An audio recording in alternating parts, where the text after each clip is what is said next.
Wagner boss says the Kremlin won't talk to him anymore after he complained that Russia isn't giving his troops enough ammo.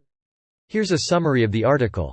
Authenticate users, apply security measures, and prevent spam and abuse, and if you do not want us and our partners to use cookies and personal data for these additional purposes, click Reject All.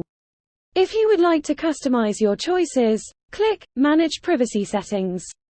You can change your choices at any time by clicking on the Privacy Dashboard links on our sites and apps. This post received a score of 31,000, with an upvote ratio of 94%. Here are the top comments in response to this article. How is he shocked to learn that private military contractors are used because they are 100% expendable and receive no loyalty? The interesting part is they seem to not be really expendable. Sure, their soldiers are, but if the Kremlin really cuts off Wagner Group, it will hurt the Russian cause, because they are doing a lot of the fighting and some of the strategy for Russia. In other words, this conflict is probably good news. Yay, my understanding is they were supposed to be the misfits full of convicts and poorly trained, outfitted. But it turns out they were actually better than a lot of the actual Russian military units. Which speaks more poorly on Russia's military than highly of Wagner, but still. From what I read, they have both convicts, cannon fodder, and a highly trained professional army that is better trained and organized than Russian troops. Not hard. Wagner might be run by a corrupt warlord, but so is the army. And Wagner's corrupt warlord is heavily incentivized to build a working military machine. Yeah, for what it's worth, Wagner actually had men prepared to actually fight and also a basic understanding about the state of their troops and equipment. Both things Russia doesn't really seem to have. IIRC. Back when Wagner was operating in Syria, Russia was denying they were running ops on their behalf, weren't they? Obviously was a transparent lie.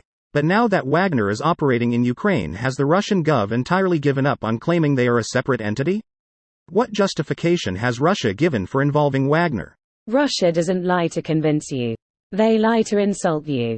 This is something people really need to understand. It's 100% true and nobody seems to get it. If I ask to see your watch and you give it to me and then ask for it back and I just put it in my pocket and say, "What watch?" I'm obviously not trying to trick you. I'm insulting you. Or a Super Bowl ring.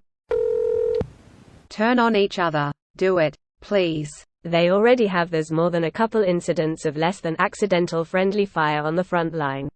If this is the dirty laundry they are airing in public, no ammo for the front lines, in an active invasion, the behind the closed doors, in front of open windows, stuff must be getting brutal.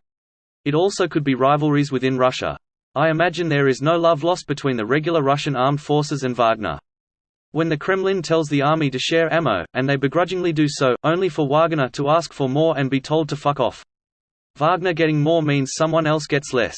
Wagner being the second line means someone else has to take the beating of being first. Everyone wants the resources and to be the one who delivers victory. Nobody wants to be the body that gets stepped over on the way to that victory. This video was automatically created by Reddit to speech. The article and comments in this video were selected from Reddit according to their upvotes, and any paraphrasing was performed by smmry.com, without any human intervention.